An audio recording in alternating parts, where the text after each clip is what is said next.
তোমরা আল্লামা দেলোয়ার হোসেন সাঈদীকে হত্যা করেছো, তোমাদের ছাড় হবে না, ঠিক না? আমাদের সবার কলিজার টুকরা, যিনি শুধু বাংলাদেশের নক্ষত্র নয়, গোটা পৃথিবীর মুসলিম উম্মাহর জন্য নক্ষত্র ছিলেন, সেই আল্লামা সাঈদীকে পর্যন্ত তোমরা মেরে ফেলেছো, ঠিক না?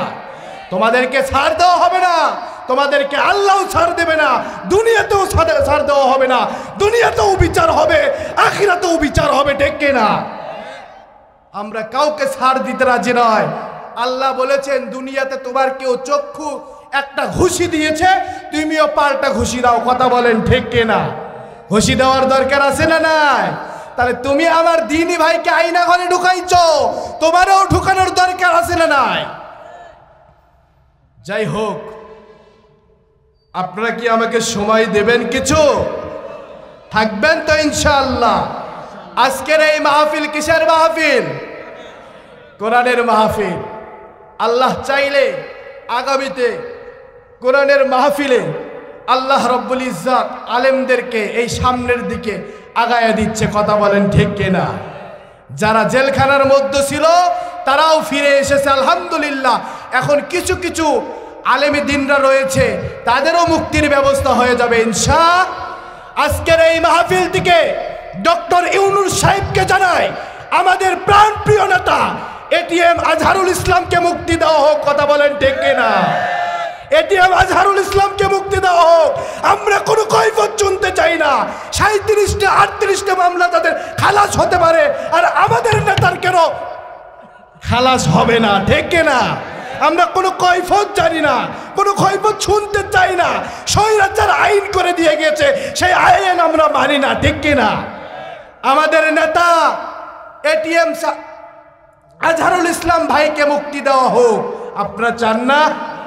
এই যে গত কয়েকদিন আগে সারা বাংলাদেশ তার জন্য লক্ষ লক্ষ জনতা নেমেছিল, তার মানে বোঝা যায় ইসলামের জন্য এখনো মানুষ জীবন দেওয়ার জন্য প্রস্তুত। সুবহানাল্লাহ। মানুষের জোয়ার লেগেছে ইসলামের মধ্যে, আর এইটা দেখে কিছু লোকের কলিজায় আঘাত লেগেছে, কথা বলেন ঠিক কিনা? তারা উল্টা পাল্টা শুরু করে দিয়েছে। উল্টা পাল্টা বলে কোনো লাভ নাই। আগামীর দেশ কোরআনের দেশ, কথা বলেন ঠিক কিনা? যতই উল্টা পাল্টা কও, কোনো কাহিনী চলবে না। মানুষ বোঝা শুরু করে দিয়েছে। মানুষ আর মিথ্যা কথা খায় না, মানুষ আর মিথ্যা কথা পছন্দ করে না, কথা বলেন ঠিক কিনা? মানুষ সাদারে সাদা চেনে, কালোরে কালো চেনে। তুমি সাদারে কালো বললেই মানুষ বুঝবে না। বুঝবে? বলেন না বুঝবে? হযরতে মুহাম্মদ সাল্লাল্লাহু আলাইহি ওয়াসাল্লাম মসজিদে নববীতে আলোচনা করতেছে। ওখানে অনেক মুসল্লিরা, সাহাবীরা বসে আছে। বিশ্বনবীর বিবি আম্মা জান আয়েশা রাদিয়াল্লাহু তাআলা আনহা দেখতেছেন যে মসজিদে নববীর মধ্যে বৃষ্টি হচ্ছে তুমুল হারে। সুবহানাল্লাহ।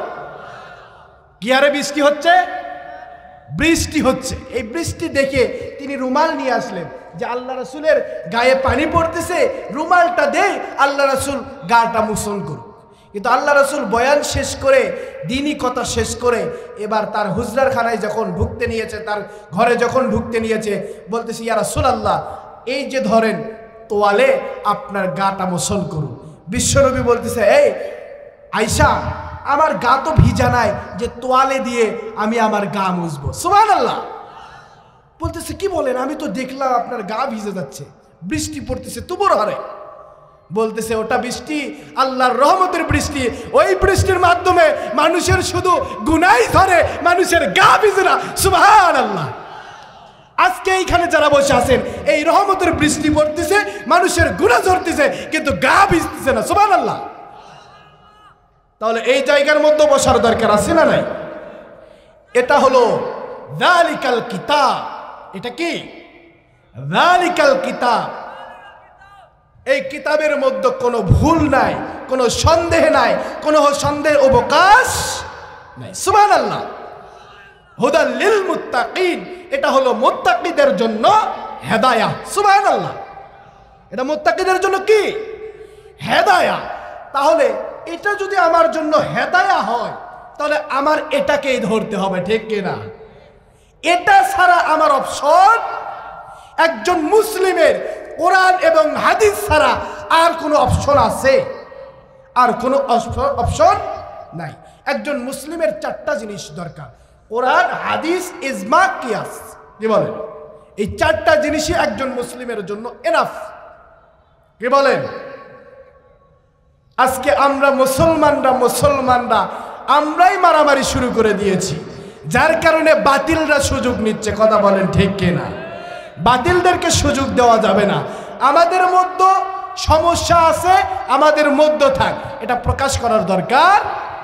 কিন্তু আমরা আজকে প্রকাশ করে বাতিলদেরকে সুযোগ করে দিচ্ছি। যাও তাড়াতাড়ি, তুমি যায় অকো এক ঠেলা দাও, আমাকে এক ঠেলা দাও, ও পরে যাক আমও পরে যাই, মাঝখানে চেয়ারও তুমি বসো। কথা বলেন ঠিক কিনা? আমাদের বাংলাদেশের যে অবস্থা, এক আলেম আরেক আলেমকে দেখতে পারে না, ঠিক কিনা? কিন্তু উচিত ছিল আমি একজন আলেম, সেও একজন আলেম, আমি পিছনে আইসা তাকে সামনে দেওয়া। কথা বলেন ঠিক কিনা? আমি একদিন যখন তার সামনে দেব, পরের দিন ও চিন্তা করবে প্রতিদিন আমারই সামনে দেয়, আজকে ওরই সামনে আমি দিই, ঠিক কিনা? এভাবে এগিয়ে যেতে হবে।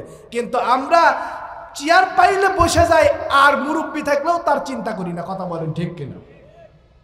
চিন্তা করার দরকার আছে না নাই? কথা বলেন না, আছে না নাই? চিন্তা করার দরকার আছে। এই দুনিয়াতে আমরা চিরকাল থাকার জন্য আসি নাই, এসেছি চিরকাল থাকবো। আল্লাহ রাব্বুল আলামিন কোরআনুল কারীমের মধ্যে জানিয়ে দেন, ফাআম্মা মান সাকুলাত মাওয়াজিনুহু ফাহুয়া ফি ঈশাতির রাদিয়া। জোরে বলেন না আল্লাহু আকবার। আসলে আসার সময় মোটরসাইকেলে আসছি তো, অনেক টেনে আসছি, যার কারণে ঠান্ডা বাতাসগুলো নাকের ভিতর দিয়ে গিয়ে প্রতি রাতেই তো মাহফিল থাকে। আগামীকাল আপনাদের দোয়ায় থাকবো ঢাকা উত্তরা, আলহামদুলিল্লাহ বলেন। এখান থেকেই রওনা দেবো, রাতেই রওনা দেবো ইনশাআল্লাহ। তো প্রতি রাতেই চলছে আলহামদুলিল্লাহ। তো গাড়িতে আসার কারণে নাকের ভিতর দিয়ে ঠান্ডা ঢুকে কণ্ঠটা বসে গিয়েছে। আল্লাহ তাআলার কাছে ভিক্ষা চাই, মালিক যদি সুযোগ করে দেন আপনাদেরকে কিছু বলার, ইনশাআল্লাহ বলবো। কথা বলেন ঠিক কিনা?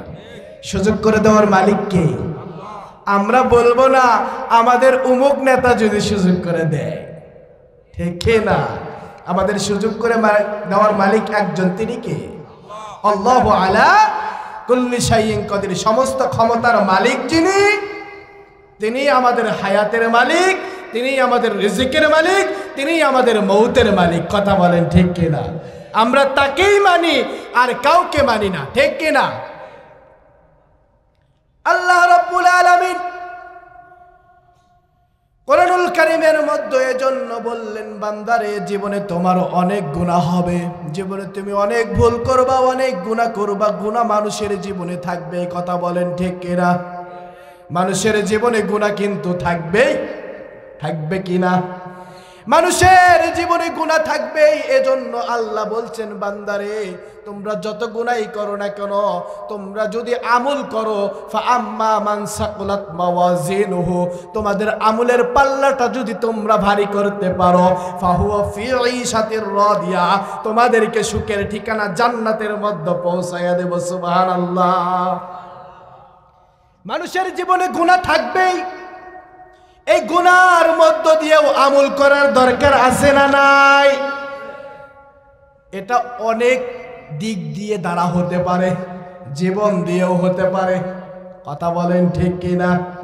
আমল দিয়েও হতে পারে। ইন্নাল্লাহা আশতারা মিনাল মুমিনিনা আনফুসাহুম ওয়া আমওয়ালাহুম বিআন্না লাহুমুল জান্নাহ। আল্লাহু আকবার।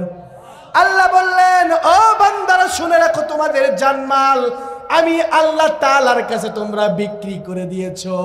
বিনিময় ওয়া আমওয়ালাহুম বিআন্না লাহুমুল জান্নাহ, তোমাদের আমলের বিনিময় তোমাদের জান্নাত দিয়ে দেব। সুবহানাল্লাহ। তাহলে আমাদের জানমাল কার কাছে বিক্রি করে দিয়েছি? তাহলে ওই আল্লাহর জন্য জীবন দেওয়ার দরকার আছে না নাই? কথা বলেন, আছে না নাই? ওই আল্লাহর জন্য জীবন দিতে আমরা প্রস্তুত। যদিও আমার জীবন চলে যায়, যাক একটা জীবন চলে যাবে, শাহাদতের মৃত্যু এমন। একটা পিঁপড়া যদি আপনাকে কামড় দেয়, এইরকম ব্যথা পেয়ে দুনিয়া ছেড়ে আখিরাতের আপনি জান্নাতি মেহমান হয়ে যাবেন। সুবহানাল্লাহ। আল্লাহ রাসূল বলেছেন যে একজন মানুষকে যখন তার রূহকে কবজ করা হয়, একটা বকরিকে, তাজা বকরিকে যেরকম ছিললে তার যতটা কষ্ট হয়, এর চেয়েও কোটি কোটি গুণ বেশি কষ্ট হয় ওই মানুষের। জোরে বলেন না আল্লাহু আকবার। তাহলে সাধারণভাবেও যদি কারো রূহকে নেওয়া হয়, কবজ করা হয়, যদি সাধারণভাবেও একজন মানুষকে, আপনি এমনি শুয়ে আছেন, হঠাৎ মারা গেলেন, আপনার এই অবস্থাও যদি আপনি মারা যান, আপনার বকরি যেরকম তাজা বকরি, তাজা গরু যেরকম গা থেকে চামড়া খুললে কেমন লাগবে? কষ্ট হবে না? কেমন কষ্ট হবে? অনেক অনেক, তার চাইতে কোটি কোটি গুণ বেশি কষ্ট হবে। মানুষ যখন মারা যাবে তখন তার রূহ কবজ বাহির করলে, রূহটা যখন বাহির হবে, রূহটা যখন কবজ হবে, তখন তার চেয়ে কোটি কোটি গুণ বেশি কষ্ট তাকে দেওয়া হবে। আল্লাহু আকবার।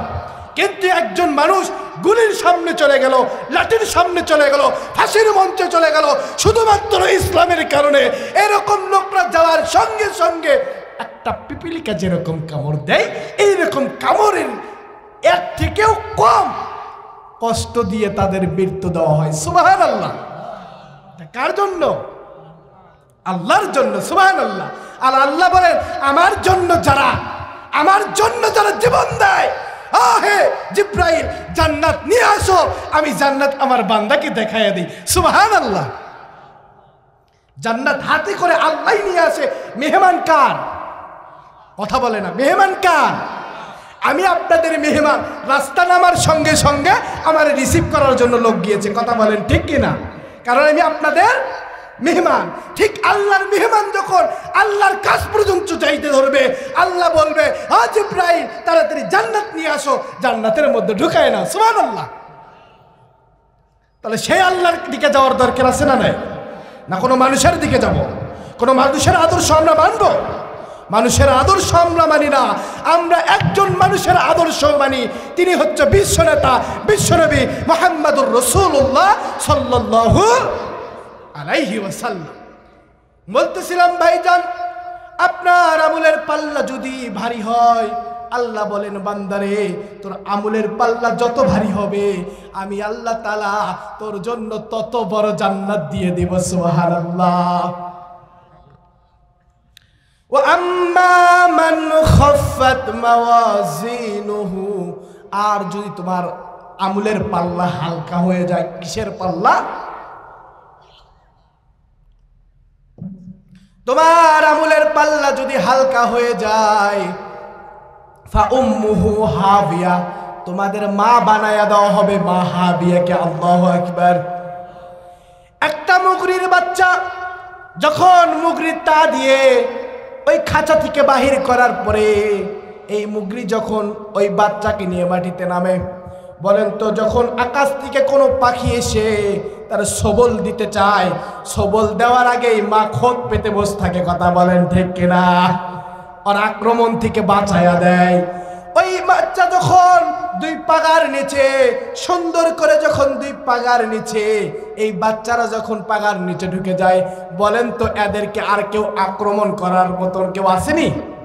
একমাত্র মাকে আগে আক্রমণ করতে হবে, ঠিক না? তারপরে ছাউকে ধরতে পারবা। তাছাড়া তো ছাউরে দেখা যায় না। দেখা যায়নি? দেখা যায় না। কিছু কিছু ছাউ আবার ঠিক না, ঠিক না? তো এইরকম করতে থাকে। কিন্তু মূলত এই বাচ্চাটা, এই মাটা সমস্ত বাচ্চাদেরকে ডানার নিচে রেখে দেয়, ঠিক না? ঠিক ওই রকম মা হাবিয়া যাদের আমাদের আমলের পাল্লাটা হালকা হয়ে যাবে, আল্লাহ বললেন, বান্দারে গুনার পাল্লা তোর ভারী হয়ে গেল, আমলের পাল্লা হালকা হয়ে গেল। ও বান্দা শুনে রাখ, ফাউম্মুহু হাবিয়া, তোদের মা তোমাদেরকে দেওয়া হবে হাবিয়া। হাবিয়া একটা জাহান্নামের নাম। জোরে বলেন আল্লাহু আকবার। কার নাম? জাহান্নামের নাম।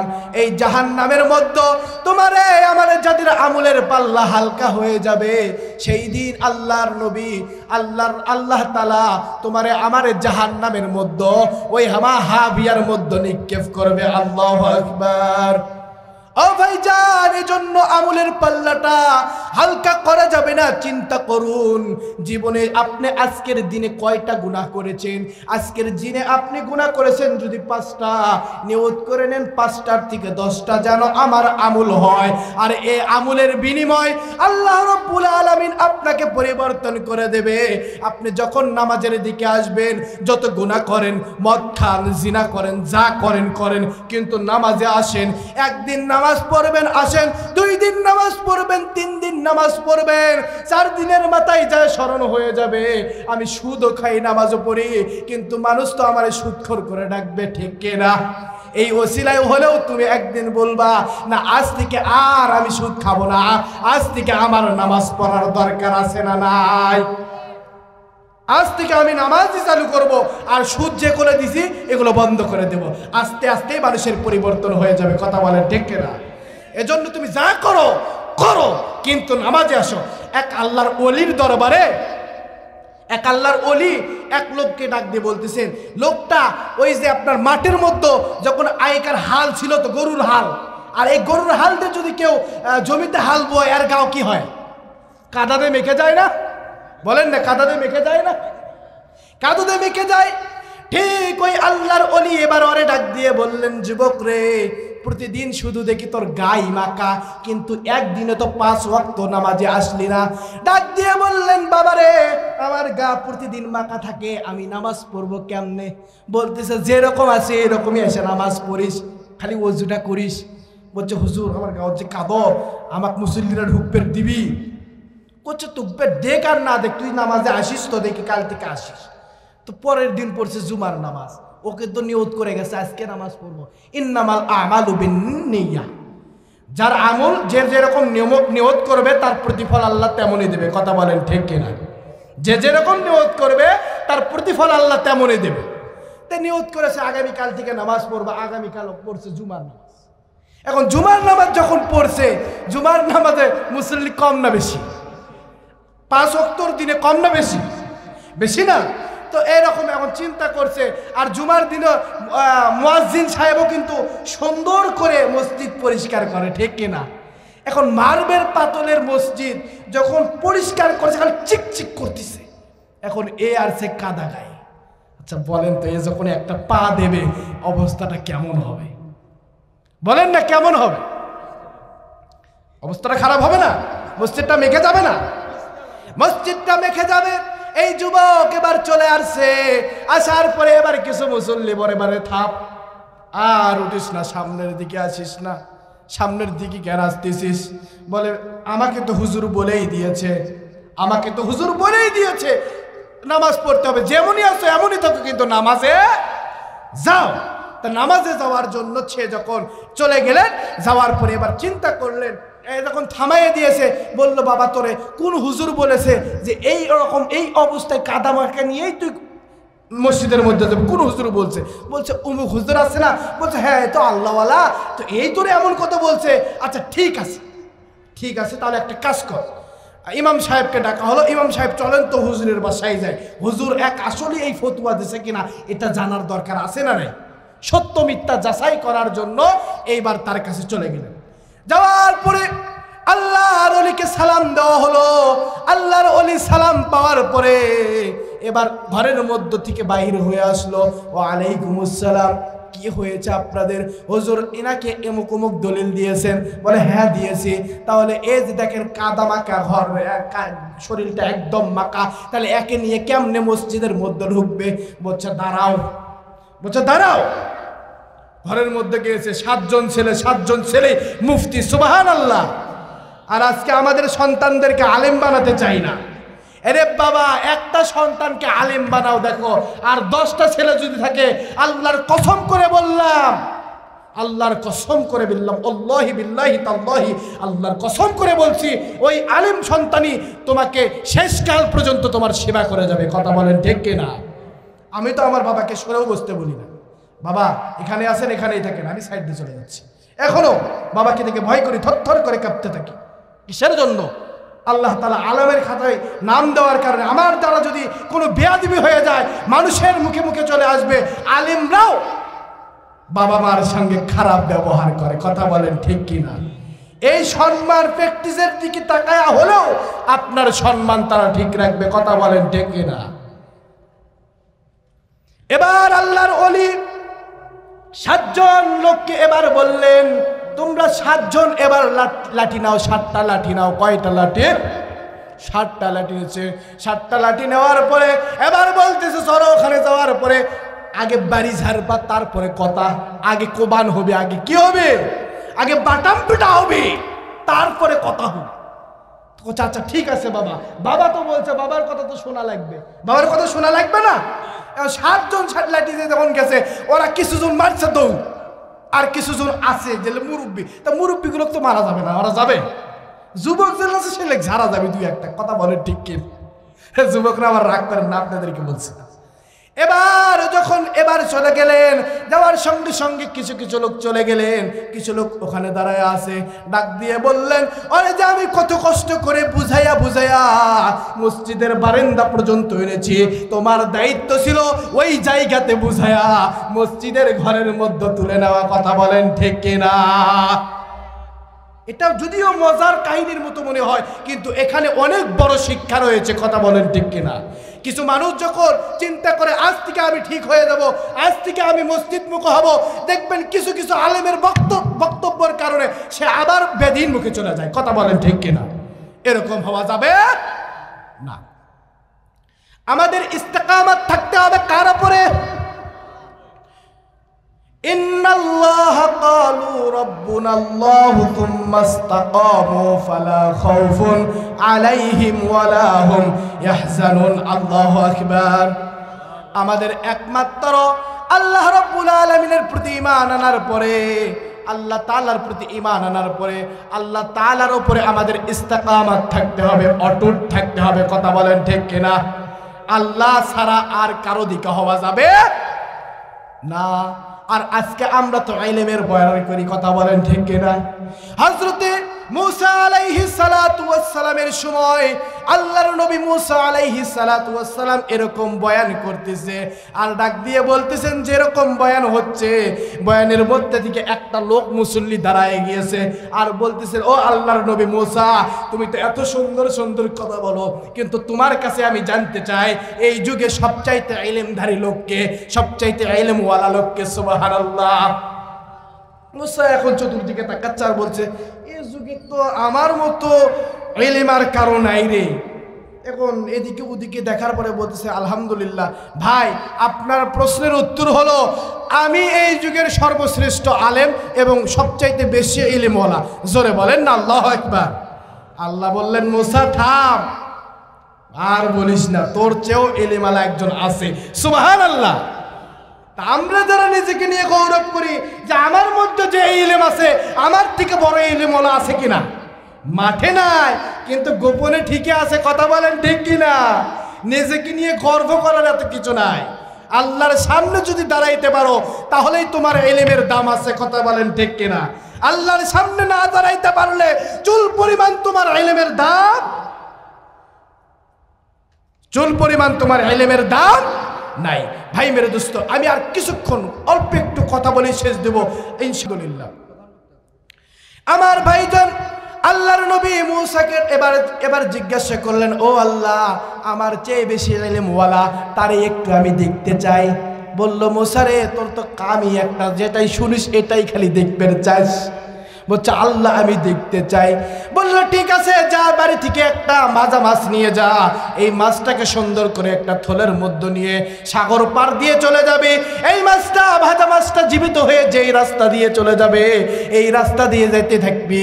আমি সংক্ষেপে বলতেছি, এই রাস্তা দিয়ে যাইতে থাকবি, তখনই তুই দেখবি ওই জায়গার মধ্যে এমন একজন আল্লাহর বলি রয়েছে যে তোর থেকেও ইলম আলা। সুবহানাল্লাহ, সুবহানাল্লাহ বলেন।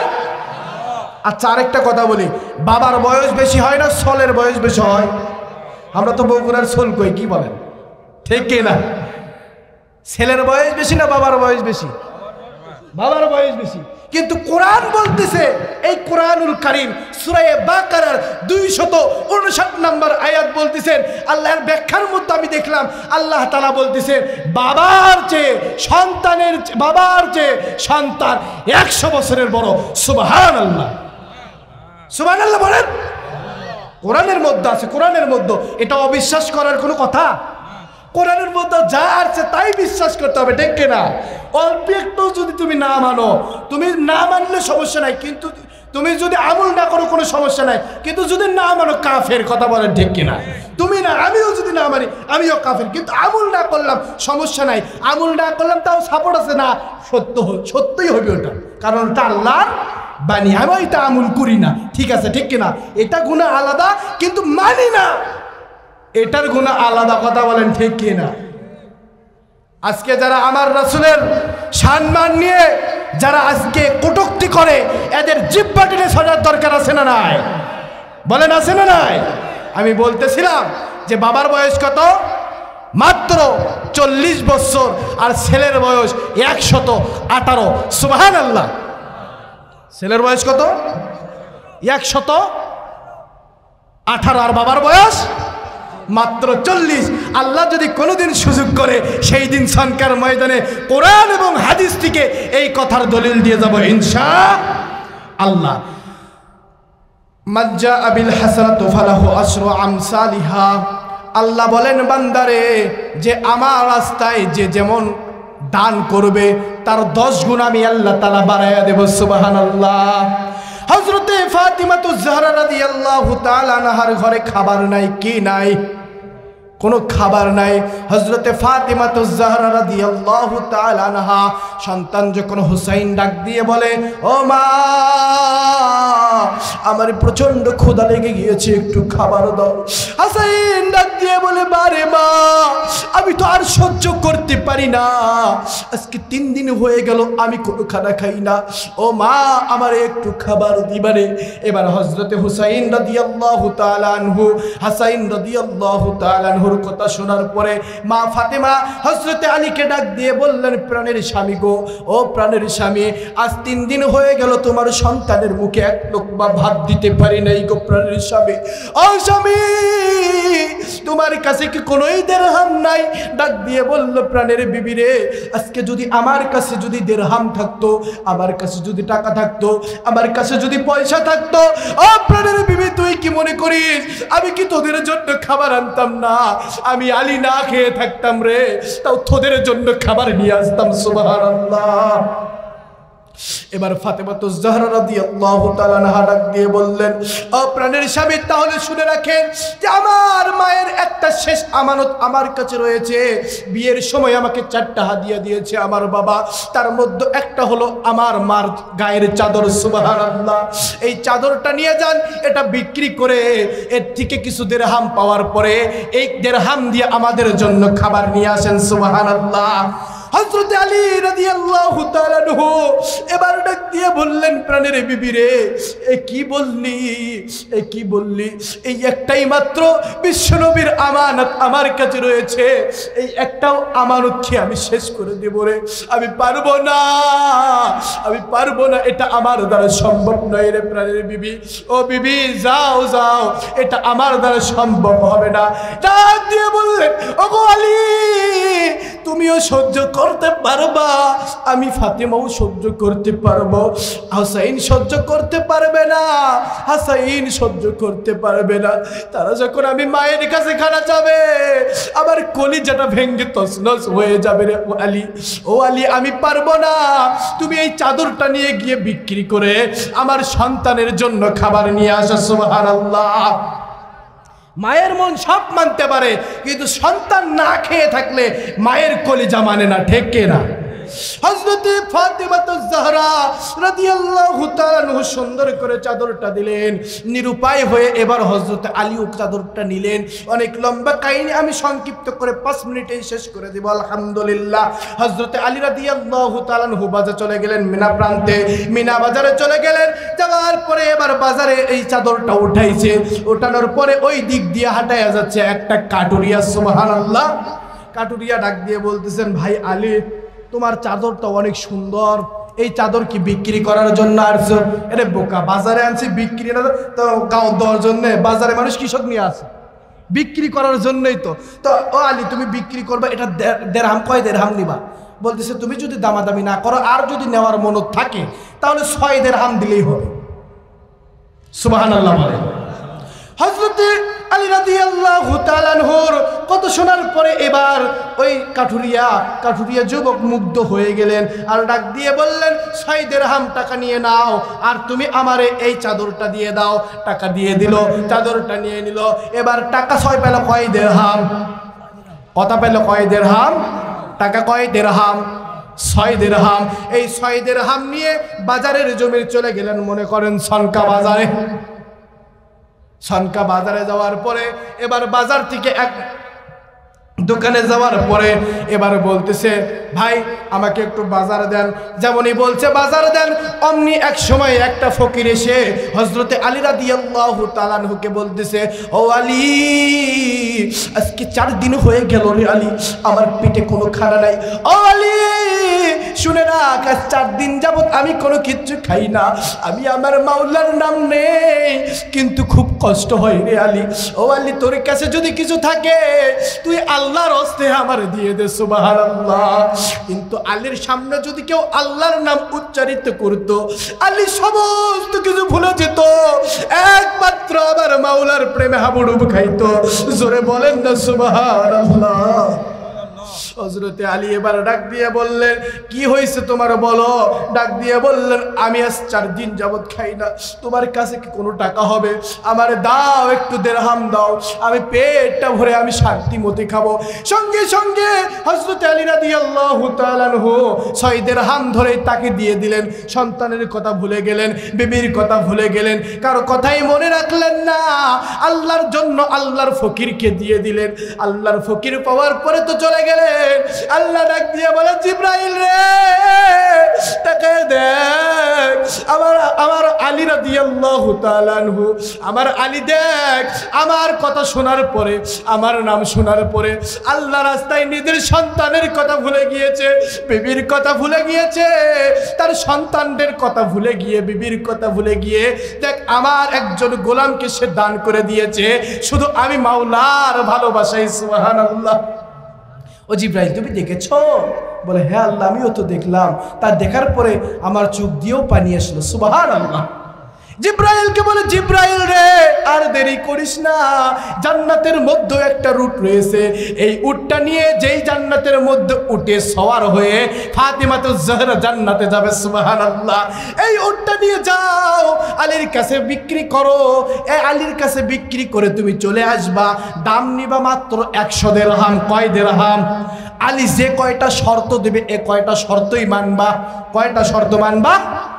কয়টা শর্ত? যে কয়টা দিবে এ কয়টা শর্তই মানবা। আচ্ছা ঠিক আছে। এবার তিনি আরবের একজন সাহাবীর রূপ ধারণ করলেন, দাহিয়াতুল কলব এর রূপ ধারণ করে এবার চলে গেলেন। এদিকে আলী চিন্তা করতেছে দিনের বেলা যাওয়া যাবে না, কারণ গেলেই প্রশ্নবিদ্ধ হতে হবে, ঠিক কিনা? যে চাদর দিলাম, চাদর তুমি কি করলা, প্রশ্নবিদ্ধ হতে হবে কিনা? তো চিন্তা করতেছে না আমি দিনের বেলা যাব না, সন্ধ্যা যখন ঘনিয়ে আসবে ঠিক ওই মুহূর্তে বাড়িতে যাব, সবাই ঘুমায়া যাবে, আমি ওই মুহূর্তে যাই ঘুমায়া যাব। ফজরের আজান হওয়ার আগে তাহাজ্জুদ পড়ে ফজর পড়ে মানুষের জমিতে কাজ করে হলেও সন্তানদের জন্য খাবার দেখাবো। সুবহানাল্লাহ। নিয়ত ভালো না খারাপ? আলহামদুলিল্লাহ, অনেক সুন্দর নিয়ত। এবার করে হাঁটি হাঁটি পা পা করে যখন আস্তে আস্তে বাড়ির দিকে যাচ্ছে, ওই দিক দিয়ে আসতেছেন হযরতে জিবরাইল দাহিয়াতুল কলব সাবির রূপ ধারণ করে। সুবহানাল্লাহ। এত সুন্দর উট আলী করছে, বাপ রে বাপ, এত সুন্দর উট তো আমি জীবনে দেখি নাই। এত সুন্দর উট দেখবে কেমন? এটা জান্নাতি উট। সুবহানাল্লাহ।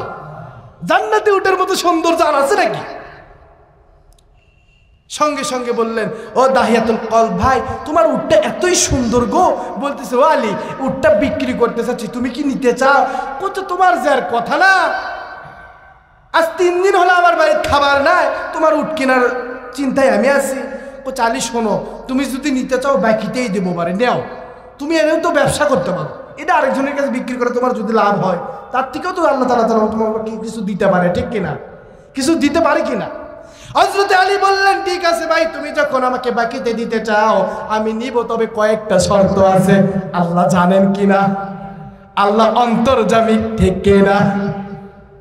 গায়েবের খবর কে জানে? আল্লাহ ছাড়া আর কেউ জানেনি। আল্লাহ ছাড়া আর কেউ জানেন, একমাত্র জানেন তিনি কে? আল্লাহ। আল্লাহ মনের খবর জানে। ডাক দিয়ে বললেন যে ওই যে কয়টা শর্ত দেয় এই কয়টা শর্তই খালি মানবা, খালি হা বলবা। বলতেছে প্রথমে শর্ত কও।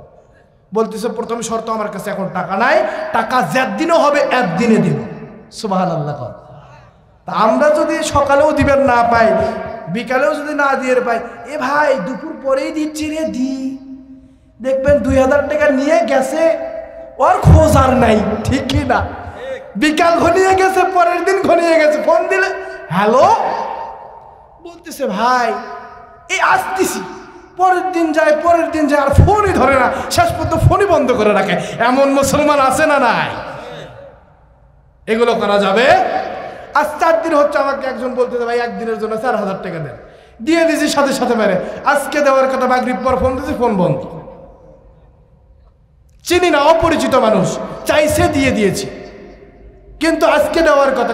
খুব বিপদে, মাকে না জানি কি বলে মেডিকেলে ভর্তি করেছে। আমার কাছে বলতেছে হুজুর আপনাকে দিতেই হবে, আপনার দুটো পা ধরে। আমি বললাম ভাই পা ধরতে হবে না, মালিকের কাছে চাও, মালিক দিয়ে দেবে, আমি তোমাকে সহযোগিতা করবো ইনশাআল্লাহ। দিয়ে দিয়েছে। 4 দিনের জায়গায় 5 দিন হয়ে যাচ্ছে। অন্তত তো বলতে পারে ভাই আমার মায়ের জন্য খরচ করেছে, আমি দিতে পারবো না, ঠিক কিনা? আমি এই ভিডিওর মাধ্যমে, তুমি যদি আমার ভিডিও দেখো, যেহেতু আমার ফেসবুক থেকেই নিয়েছো, ফেসবুকে প্রতিদিন আপলোড হয়, তুমি যদি আমার ভিডিওটা দেখো, আমার কাছে অন্তত বলো যে ভাই আমি দিতে পারবো না, ঠিক কিনা? আমি তোমারে মাফ করে দিয়ে দেবো। একজন লোককে 1 লক্ষ টাকা দিয়েছিলাম 1 মাসের জন্য, 4 বছরের জায়গাতে সে মারা গিয়েছে। আমি বলছি আল্লাহর রাস্তায়, মারা যাওয়ার সঙ্গে সঙ্গে আমি বললাম মালিক আমি তারে মাফ করে দিয়েছি, তুমিও মাফ করে দিও। 1 লক্ষ টাকায় 1 মাস হচ্ছে। সেই দিন প্রোগ্রাম আমার কুড়িগ্রামে, যাবার পথে শুনি যে মারা গিয়েছে। প্রোগ্রামে যাওয়ার আগে তার বাড়িতে গিয়েছি, তার লাশ দেখার পরে তার পরিবারের কাছে তাকে মাফ করে দিয়েছি, দিয়ে তারপরে প্রোগ্রামে গিয়েছি। আল্লাহ যেন এর জাযা আল্লাহ যেন আমার দেন, সবাই বলুন আমিন। আমি তার কাছে আমার কোনো পাওনা নেই, কারণ সে মারা গিয়েছে, সে ঋণ আমি তাকে মুক্ত করে দিয়েছি। আল্লাহ যেন এই ঋণের কারণে তারে জান্নাত পর্যন্ত ঠেকে না রাখে, কথা বলেন ঠিক কিনা? আল্লাহ তার জীবনের সমস্ত গুনাহ মাফ করে যেন জান্নাত দিয়ে দেন। কোনো মানুষ যদি মারা যান তার দেওয়ার মতো আর কিছু থাকে না ভাই, মাফ করে দেবেন আল্লাহর হস্তে, কথা বলেন ঠিক কিনা? আপনি মাফ করবেন, আল্লাহ আপনারা মাফ করবে, ঠিক কিনা? আল্লাহ আপনারা মাফ করবে। ভাইজান হযরতে আলী রাদিয়াল্লাহু তাআলা আনহু এবার সঙ্গে সঙ্গে বলতেছে প্রথম শর্ত যেই দিন পাবো এই দিন দিব। 2 নাম্বার শর্ত, আমি যদি মারা যাই, আমি মারা গেলে আমার পরিবারের কাছে তুমি বলবা, তারা যদি দিতে পারে দেবে, আর যদি না দিতে পারে তুমি মাফ করে দিবা। সুবহানাল্লাহ। তারা যদি দিতে না পারে তুমি মাফ করে দিবা আল্লাহর হস্তে, তাহলে আমি নিব, তাছাড়া নিব না। বলেই নিচ্ছি, কি বলেন? বলেই নিচ্ছি। আচ্ছা বললেন ঠিক আছে, তোমার 2 নম্বর শর্ত আমি মানলাম। ঠিক আছে ভাই, তোমার সব শর্তই আমি মেনে নিলাম, তুমি যা শর্ত দিবা সব মেনে নেব, কিন্তু তুমি উটটা নিবা কিনা এইটা কও, কারণ আল্লাহ বলছে ওর উট দেওয়া লাগবি, ঠিক কিনা? প্রকাশ্যে তো কর পাচ্ছে না। তো আচ্ছা ঠিক আছে উট আমি নিলাম, যাও। কয় দিরহাম দেওয়া লাগবে? হচ্ছে 100 দিরহাম। ঠিক আছে 100 দিরহাম দেওয়া লাগবে। এই 100 দিরহাম দেওয়ার পরে এবার সঙ্গে সঙ্গে উটটা ক্রয় করে নিলেন। কিনে নেওয়ার পরে এবার কি করলেন? উটটা নিয়ে বাড়ির দিকে যাচ্ছেন। হঠাৎ মিকাইলকে বললেন, ও মিকাইল যাও, তুমি আরবের আরেক সাহাবীর রূপ ধারণ করে ওইটা 160 দিরহাম দিয়ে কিনে নিয়ে আসো। সুবহানাল্লাহ বলেন। সঙ্গে সঙ্গে চলে গেলেন। যাওয়ার পরে হযরতে মিকাইল আলাইহিস সালাতু ওয়াস সালাম বলছে, ভাই উটটা তো অনেক সুন্দর, উটটা কি বিক্রি করবা? বলছে উত্তম দাম পেলে বিক্রি করব। তাহলে ঠিক আছে, কয় টাকা নেবা? করছে তো 160 দিরহাম দাও। বলছে ঠিক আছে 160 দিরহাম আমি তোমাকে দিয়ে দিলাম, তুমি উটটা নাও। সুবহানাল্লাহ, সুবহানাল্লাহ। সঙ্গে সঙ্গে নেওয়ার পরে এবার হযরতে আলী রাদিয়াল্লাহু তাআলা বাজার দিকে যাচ্ছেন। সুবহানাল্লাহ বলেন। বাজার দিকে যাওয়ার পথে সবাই আমার দিকে, এদিকে এদিকে, বাজার দিকে যাওয়ার পরে এবার হযরতে জিবরাইল আবার এসে হাজির হয়েছে। সুবহানাল্লাহ। 100 দিরহাম দিয়ে দিয়েছে, থাকে কয় দিরহাম? 60 দিরহাম। আল্লাহ বলেছেন মান জা আবিল হাসানাতু ফালাহু আশরু আমসালিহা। আশার শব্দ থেকে আল্লাহ বলেছেন যে মানুষ যখন আল্লাহর রাস্তায় 1 গুণ দান করবে, আমি আল্লাহ 10 গুণ বাড়াইয়া দেব। সুবহানাল্লাহ। মানুষ 1 টাকা দান করলে আমি 10 টাকা দিব। সুবহানাল্লাহ। ওয়াদা কার? আল্লাহ। আল্লাহ ওয়াদা করেছে 1 টাকা দিলে যদি 10 টাকা তারে দেওয়া হয়, তাহলে আমরা যদি আজকের এই কোরআনের মাহফিল লাগানোর জন্য কিছু সহযোগিতা করি, আচ্ছা বলেন তো আল্লাহ আমাদের দিবেন কিনা? বলেন দেবেন কিনা? আরে এখন না দিল, এর থেকে যাওয়ার পরে এমন সুসংবাদ চলে আসবে, এমন কাজে যাই কাজ করেন কাজের বিদ্যুৎ চলে আসবে, দেখবেন যে আল্লাহ মান জাবিল হাসানাতু ফালাহু আশরু আমসালিহা 10 গুণ বাড়াইয়া দেবে। সুবহানাল্লাহ। আমি এমন একজন আল্লাহর গোলাম চাই, যে গোলামটা আল্লাহর এই কোরআনের জন্য 1000 টাকা দান করবে। এমন একজন আল্লাহর গোলাম চাই যে 1000 টাকা আল্লাহ রাস্তায় দান করবে। বাবাজি, জীবনে কত টাকা হারায়া যায়, কত টাকা ফুরায়া যায়, জীবনে কত টাকা ফুরায়া গেল, কত টাকা হারায়া গেল। আজকে মায়ের জন্য, বাবার জন্য 1000 টাকা দান করবা। আচ্ছা ঠিক আছে, পাগল মানুষ মনে হয় না? মাথা আমার সবকিছু আছে, আমার টাকা পয়সা সবকিছু আছে, মোবাইল আছে, মোবাইল আছে। আলহামদুলিল্লাহ, আলহামদুলিল্লাহ, আলহামদুলিল্লাহ। এমন একজন আমি আল্লাহর গোলাম চাই, মায়ের জন্য, বাবার জন্য। আজকে মা মারা গিয়েছে, আজকে কতদিন হয়ে গেল মাকে দেখতে পারে না, আজ কতদিন হয়ে গেল বাবাকে দেখতে পারে না। বাবার জন্য দোয়াও করার সুযোগ হয় না, মায়ের জন্য দোয়া করার সুযোগ হয় না। আমার ভাইজান, আমার বন্ধুগণ, আমি প্রথমে শুরু করছি সভাপতিকে দিয়ে। সভাপতি কি উপস্থিত আছেন? সভাপতি কি উপস্থিত আছেন? আলহামদুলিল্লাহ। হ্যাঁ ঠিক আছে, আলহামদুলিল্লাহ। পাগল মানুষ 10 টাকা দিয়েছে, আল্লাহ কবুল করুক, আমিন। আল্লাহ 10 টাকার বিনিময়ে আল্লাহ কোরআনের মাহফিলে পাগল মানুষ হয়ে সহযোগিতা করার কারণে আলহামদুলিল্লাহ আজকে আমার জীবন সার্থক। একজন পাগল মানুষ সর্বপ্রথম এসে 10 টাকা দিয়েছে, আলহামদুলিল্লাহ। আল্লাহ কবুল করুক, আমিন। আল্লাহ এই 10 টাকার বিনিময়ে তুমি তার স্মৃতিশক্তি ঠিক করে দাও, আল্লাহ কবুল করুক, আমিন। আমি সভাপতি কি দিয়ে শুরু করছি। ভাই সভাপতি কি আছে? খয়রুল আলম বুলবুল ভাই নাই। সহসভাপতি রিজাউল করিম রোস্তম সাহেব আছেন কি? উনিও নাই। ধরা তো খাইবে, এগুলো না থাকলে হইব? কথা বলেন, হইব? জিএম মুস্তফা কামাল ভাই আছেন? এনেও নাই। তাহলে কি হইল ভাই? মির্জা আব্দুল বারী সাহেব আছেন? এগুলো কেউ নাই, তাহলে কি হলো? আসাদুজ্জামান সাহেব আছেন? পোস্টারের কেউ নাই, তাহলে লাভ কি হলো? দেখি আপনাদের মধ্য থেকে বাবাজি চলে আসুন জলদি করে। 1000 টাকা জীবনে কত টাকা হারায় গেল, কত টাকা ফুরায় গেল। আজকে আল্লাহর হস্তে 1000 টাকা দান করে যাবেন, জীবনের সব সমস্যা আল্লাহ দূর করে দেবে, আমিন। দানকারীর পিতা মাতা আল্লাহ সুখে রাইখো কবরে, নূরের টুপি পরে আল্লাহ উঠাই রোজ হাসরে। এমন একজন লোক আসুন যে বাবা মার জন্য, বাবার জন্য 1000 টাকা। আমি তো কোনোদিন কোনো জায়গা থেকে মাহরুম হই নাই, আজকে এই জায়গা থেকে মাহরুম হব কেন? এখন আনেন নাই বলেন হুজুর আমি পরে দেব, কালকে দেব, পরশু দিব, তরশু দিব। এই মাহফিল করতে তো খরচ হয়েছে, কথা বলেন ঠিক কিনা? কোরআনের জন্য যে এক দান করবে আল্লাহ ওয়াদা করেছেন তারা 10 গুণ বাড়াইয়া দেবে। সুবহানাল্লাহ।